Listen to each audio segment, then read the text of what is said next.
She walked onto the base like she owned it. No ID, no clearance. Security moved in within minutes. They thought she was pretending to be one of them until the highest-ranking officer on site caught a glimpse of her wrist, and everything changed. Welcome to TheStoryScape, where ordinary passengers become unexpected heroes, where fate reroutes the quiet ones, and where the people who were never meant to be there turn out to be the only ones who can save the day. Subscribe for true stories with cinematic twists. Fort Hastings was no ordinary base. Hidden deep in the Nevada desert and bordered by 3 layers of security fencing, it wasn't listed on any public registry. What happened inside its perimeter wasn't for headlines or history books. It was one of those places known only by those who had once earned the right to step inside and forgotten by everyone else. That morning, the guards on duty expected the usual: a few supply trucks, a couple of late staffers flashing their IDs, and the silence that came with top-tier clearance operations. What they didn't expect was her. A lone woman, early 40s maybe, wearing dusty jeans, an old gray hoodie, and aviator sunglasses.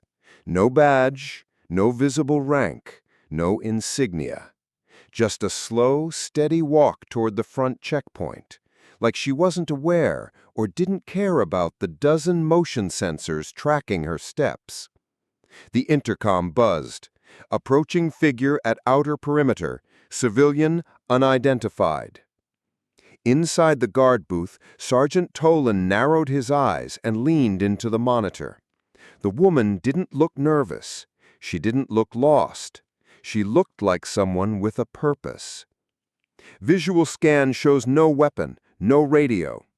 Still, Tolan replied, reaching for the emergency call button. She's got 5 seconds before we lock it down. But she didn't slow down. She walked straight to the gate and stopped just outside the yellow line, looked up at the camera, and then, only then, removed her sunglasses.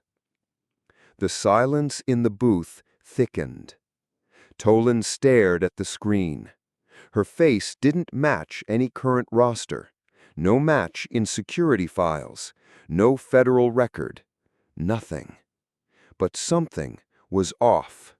Not about her. About the feeling that came with seeing her. "Ma'am," he spoke through the loudspeaker, "you are entering restricted federal property. You need to identify yourself immediately." She didn't flinch. She simply raised her left hand and pushed up her sleeve. There it was, a tattoo. Faded but unmistakable.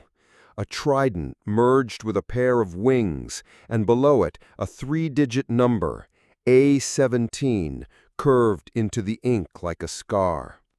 One of the younger guards leaned closer to the screen and whispered, "That can't be real.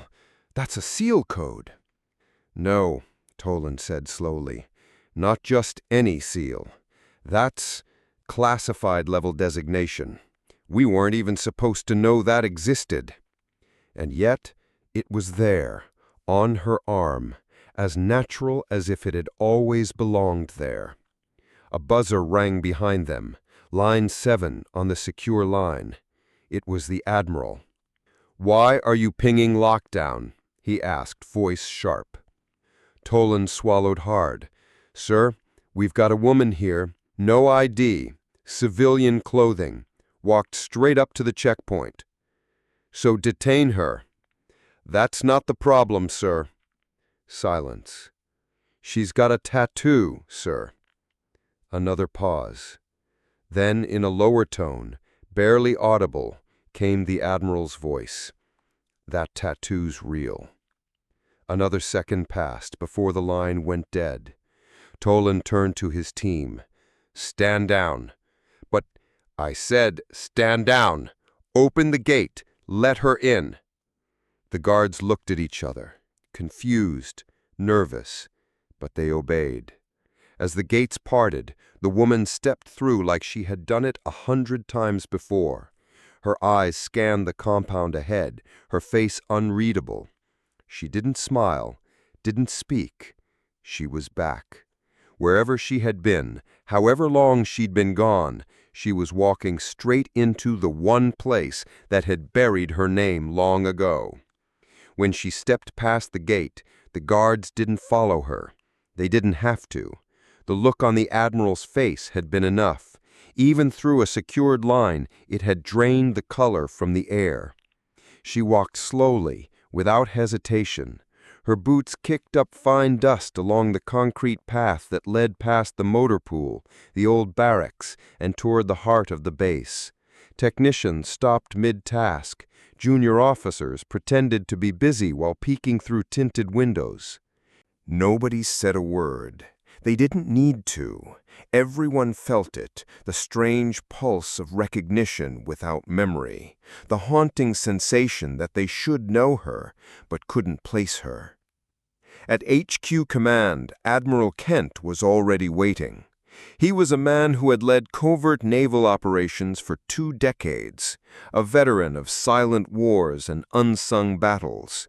But as the woman approached, even he instinctively adjusted his uniform and stood straighter, like a student caught off guard by the sudden presence of someone who used to teach the class. He opened the door before she knocked. They locked eyes. "I didn't think I'd see you again," he said quietly. She tilted her head, studying him like a photograph that had faded around the edges. "You were a lieutenant the last time I saw you. You haven't changed much." "I've changed enough." He gestured her inside. The door closed with a soft click behind them. Inside the command room, there were no photographs, no medals, just a sealed terminal on the desk and an aging cup of black coffee. "Why now?" he asked. "I didn't come here to stay. I came because you're about to make a mistake." His brow furrowed. "What mistake?" "There's a drone launch scheduled for tomorrow, offshore, under Project Indigo." He froze. "That's classified." "I know. That's why I'm here." He stared at her. "You're not supposed to exist. And yet here I am." Kent exhaled, rubbing his temples. "We buried your unit. We scrubbed everything. You were never supposed to come back." "I didn't want to, but I made a promise." "To who?" She looked down at her left forearm, at the faded tattoo half hidden beneath her sleeve. Her fingers brushed it, slow and deliberate. "To them." Kent's expression changed. He knew what she meant. A-17 wasn't just a unit code. It was a promise, a burial, a shared silence signed in the dark. There had only been 6 members in that unit. Only 3 had returned. And only 1 had chosen to disappear instead of accept a medal. Her. "They'll want answers," he finally said. "Then they can come ask." "What do I tell the brass?" "Tell them nothing. Tell them you were mistaken, or tell them the truth." He leaned back. "And what is the truth exactly?" She met his gaze. "The truth is, you've been flying blind, and I just turned the lights back on." They sat in silence for a moment. Then she stood. "I won't stay," she repeated. "But you needed to see me, to remember." She moved toward the door. Just before stepping out, she added, "Call off the launch. Trust me one more time." And then she was gone. Kent remained still for several minutes. Then, without another word, he opened the secure terminal and entered an override code. Project Indigo. Status: aborted. Outside, the base was quiet again. But everyone who had seen her knew they had just watched a ghost in uniform walk among them. And something told them she wouldn't be the last. 10 years earlier, her name had been inked out of every file that mattered. No ceremony, no flag, no funeral. Just a line of redacted reports and one whispered directive from someone high enough to make sure it stuck.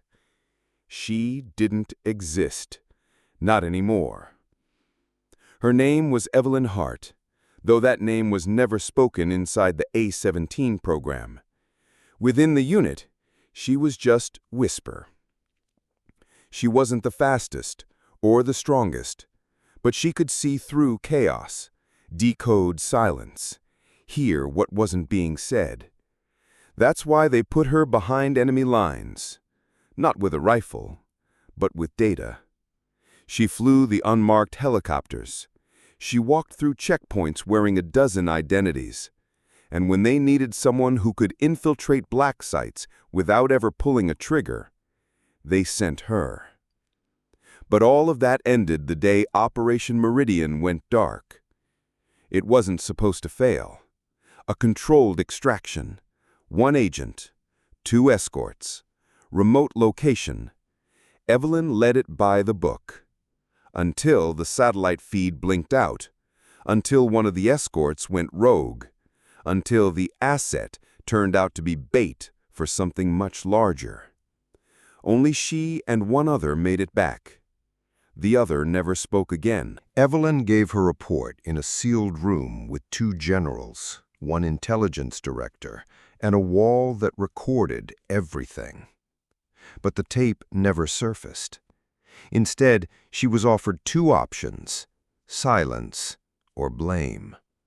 Refusing both, she walked. No appeal, no resistance.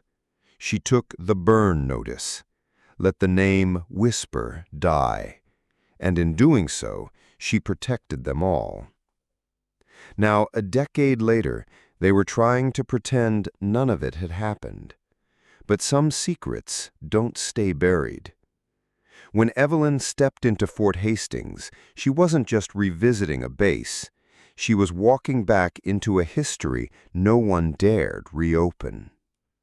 And Kent, the Admiral who had once been a recruit under her guidance, knew the risk.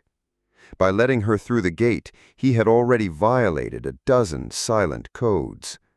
But he also knew this: if Evelyn Hart was willing to break her silence, something was wrong, and the people who buried her were still watching. 3 hours after she left his office, a secure line rang in Washington. "Sir, we've had movement on Subject W." "Evelyn?" "Yes, sir.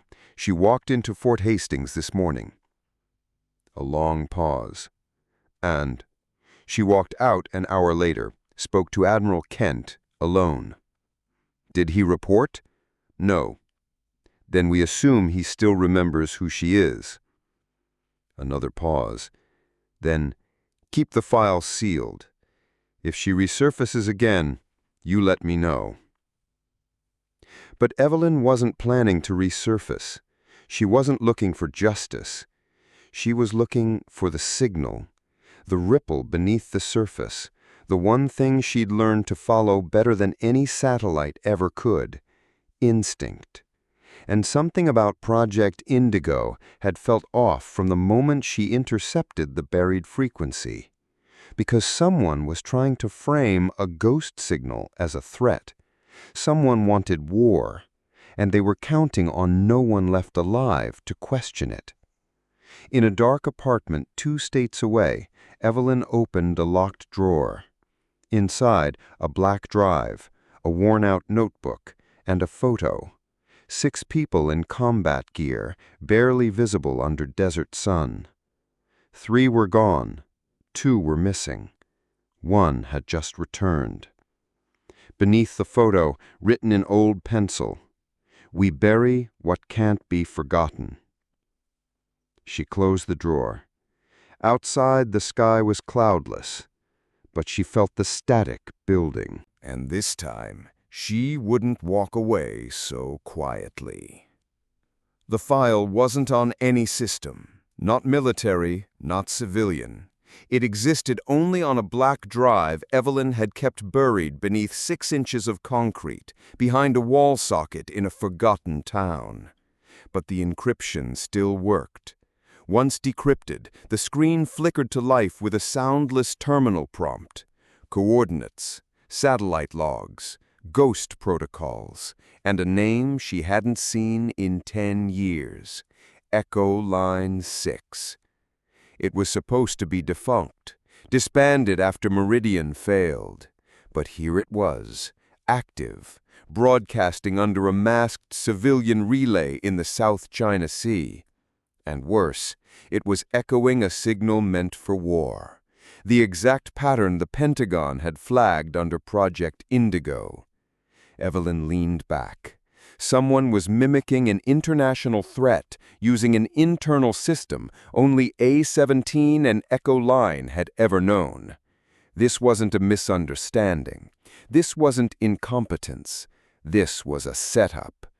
She wasn't supposed to care anymore, but she remembered the cost, the way the operation had collapsed, the agent who had screamed in static just before the channel went dead, the promises they'd made to each other in silence, never written, never traced, just tattooed in ink and memory. And she remembered one more thing. Only one person had survived Echo Line besides her, a man named Jax Monroe, ex-communications, brilliant, reckless, dangerous. He had vanished after Meridian. Rumors said he'd defected. Others said he had been ghosted by his own side, silenced before he could speak. She never believed either. Now his signature coding was pinging under the false flag. She needed access, not military, personal. There was only one place she could get it, a private satellite station buried under an old weather facility in Arizona. Before it was decommissioned, A-17 had used it as a fallback node for silent tracking, one of Evelyn's own designs. She took the drive, grabbed the bag she'd never unpacked, and disappeared before sunrise. By the time she reached the site, the air was already humming. The station was supposed to be offline, disconnected, but the hum told her otherwise. Inside, the power grid was still pulsing. The access code worked. No alerts triggered. Someone had been using this place. Recently, as she made her way into the core, something on the wall stopped her cold. A set of initials etched into metal. J.M. Next to it, a single phrase. You saw what they did. So did I. She swallowed hard, then activated the old server. Lines of code danced, signals untangled, and then the system aligned. Coordinates lit up, a drone path, civilian pings reclassified as hostile. She watched in silence as it became clear the false signal wasn't coming from a foreign power. It was being bounced, twisted, from a domestic source. Someone on the inside was setting up a retaliatory justification. They weren't just faking a threat, they were creating a war trigger. And worse, they had access to blacked-out units that officially no longer existed. Like Echo Line, like A-17, like her, which meant someone inside the system still had her name, still had her clearance, still had a reason to erase her again. She backed up the data, killed the server, left the initials untouched. Then, before the night was over, she made contact with a burner node linked to a secure satellite orbit she once trusted. It was a stretch, but if Jax was still alive, he'd respond to just one phrase. The ghost is awake. She typed it in, waited. Then the screen blinked. One line came back. About time. The reply came through a frequency no longer used, encrypted, unstable, like talking to someone through a cracked mirror. But it was him, Jax Monroe. His voice filtered in, distorted through layers of firewalls and masking. Didn't think I'd hear from you again. Evelyn didn't waste time. "I found Echo Line. It's active." "Yeah, I know. You're running it?" "No," he said. "I'm hiding from it." That was enough to send a chill down her spine. They agreed to meet off-grid, deep in a rusted-out radio tower in the Arizona Badlands, a place they once used to run dark signals during high-clearance ops. She arrived at midnight. Jax was already there, sitting under flickering lights, a pistol within reach, but untouched. He looked older, thinner, but the same fire still lived behind his eyes. "You shouldn't have come back." "I didn't come back. I came because Indigo isn't a glitch." "I know." She studied him. "How deep are you in?"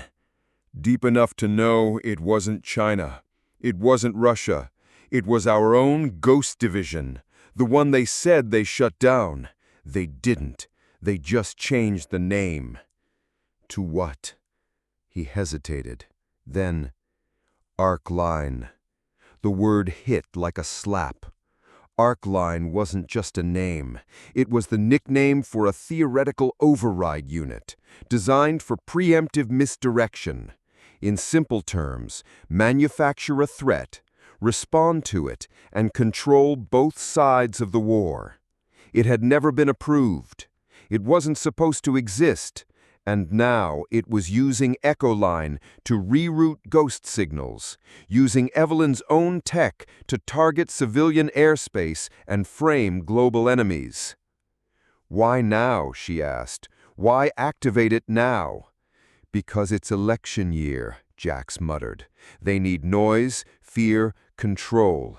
Arc Line's being used by someone who doesn't care if the war is real, just that it feels real enough to justify what's coming." Evelyn went still. "So Indigo isn't the end." "No," he said. "It's the test." A dry wind swept through the broken window. Evelyn took a slow breath.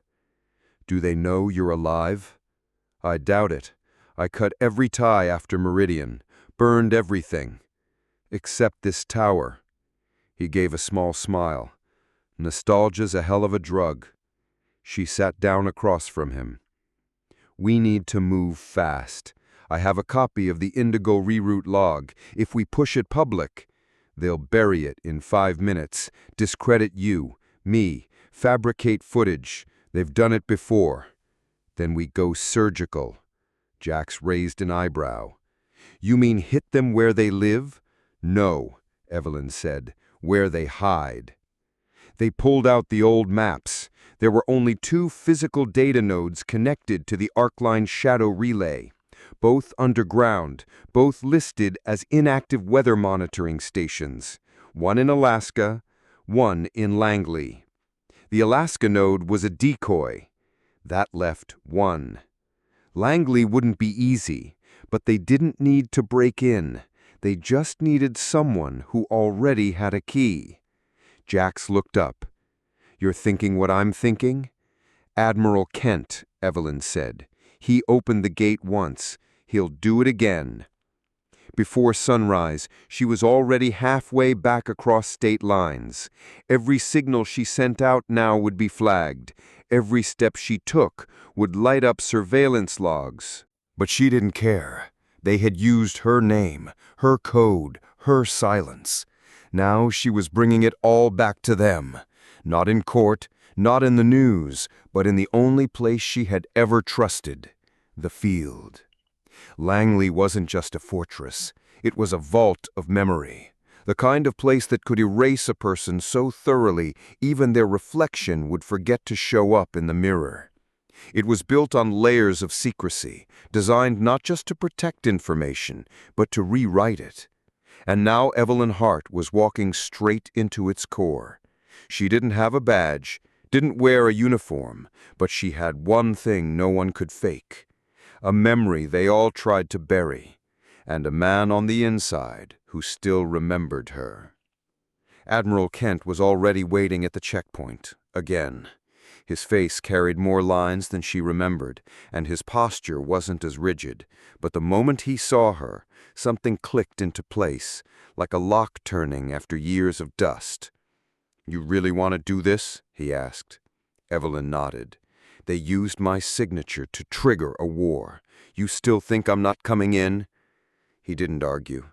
He turned to the retina scanner, authorized a restricted escort level, and walked her through the first door. Level B9 was colder than the rest of the compound. Fewer lights, more silence. It was the floor where black units were recorded, those ops that didn't exist on paper, only in memory. And it was the only place left where Echo Line and Arc Line might intersect.